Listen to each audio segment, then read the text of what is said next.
नमस्कार श्रोते हो, रेडिओ जयंतच्या आनंदी कट्ट्यावर मी अनुराधा आपणा सर्वांचं मनपूर्वक स्वागत करते. श्रोते हो, आजच्या आनंदी कट्ट्यावर एक फार छान पोस्ट तुमच्याशी शेअर करते. तुम्ही असे आहात का जे इतरांच्या बोलण्यानं किंवा वागण्यानं सहज नाराज होतात? मग स्वतःवर नियंत्रण ठेवण्याची क्षमता आपल्यामध्ये असायला हवी.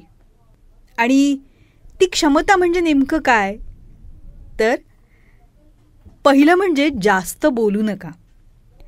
आपल्याला नेहमीच सगळं काही सांगण्याची गरज नसते. आपण जितके जास्त बोलू ना तितके गैरसमज किंवा समस्या निर्माण होतात. म्हणून समजून घेऊन बोलणं आणि थोडक्यात बोलणं हेच उत्तम. दुसरं म्हणजे भावनांना नाही तर बुद्धीला प्राधान्य द्यायला हवं. म्हणजे बघा, वेदना, राग, अपमान ह्या भावना असतात किंवा इतरही काही भावना असतील, तर जर आपण भावनांवर आधारित निर्णय घेतले तर आपले निर्णय चुकीचे ठरू शकतात.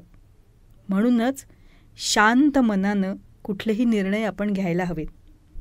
बुद्धीला प्राधान्य द्यायला हवं.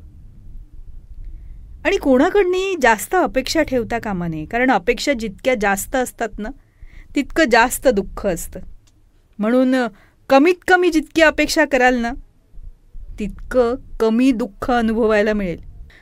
कमी बोलून जास्त कृती करण्याची गरज आहे. आपली कृती अशी असावी की कृतीतून आपण बोलू शकू. सगळ्यांचं मन जिंकण्याचा प्रयत्न करायची गरज नाही आहे.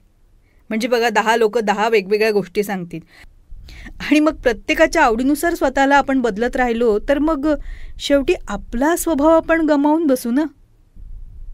परिपूर्ण असण्याचा दबावसुद्धा घेता कामा नये बरं का.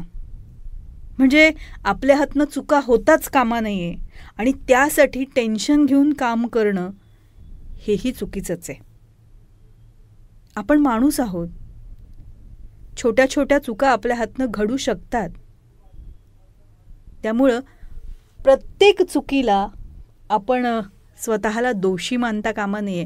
हां, ती चूक सुधारून पुन्हा ती चूक होणार नाही याची काळजी मात्र आपण घ्यायला हवी. आणि सगळ्यात महत्त्वाचं म्हणजे सगळ्यांचे शब्द आपण पाळण्याचा प्रयत्न करतो तेव्हा स्वतःचंच नुकसान करत असतो. म्हणून आवश्यक तिथे स्पष्टपणे नाही म्हणा. अशामुळे आपण आपल्या आयुष्याचं नियंत्रण आपल्या हातात ठेवू शकू. जर हे नियम आपण अंमलात आणले, आचरणात आणले तर नक्कीच बघा, आपल्या स्वभावात आमूलाग्र बदल तुम्हाला दिसायला लागेल आणि एक प्रकारची मानसिक शांतता आपण अनुभवायला लागू. हा होता आनंदी कट्ट्यावरचा आजचा सुंदर विचार. तुम्हाला तो कसा वाटला याविषयीची तुमची कमेंट बॉक्समध्ये नक्की लिहा. आणि त्याचबरोबर रेडिओ जयंतचे दर्जेदार कार्यक्रम ऐकण्यासाठी रेडिओ जयंत लाईक करा, शेअर करा आणि सबस्क्राईब करा. रेडिओ जयंतचं सबस्क्रिप्शन फ्री आहे. आणि त्याचबरोबर नोटिफिकेशनसाठी बेल आयकॉनवर क्लिक करायला सुद्धा विसरू नका.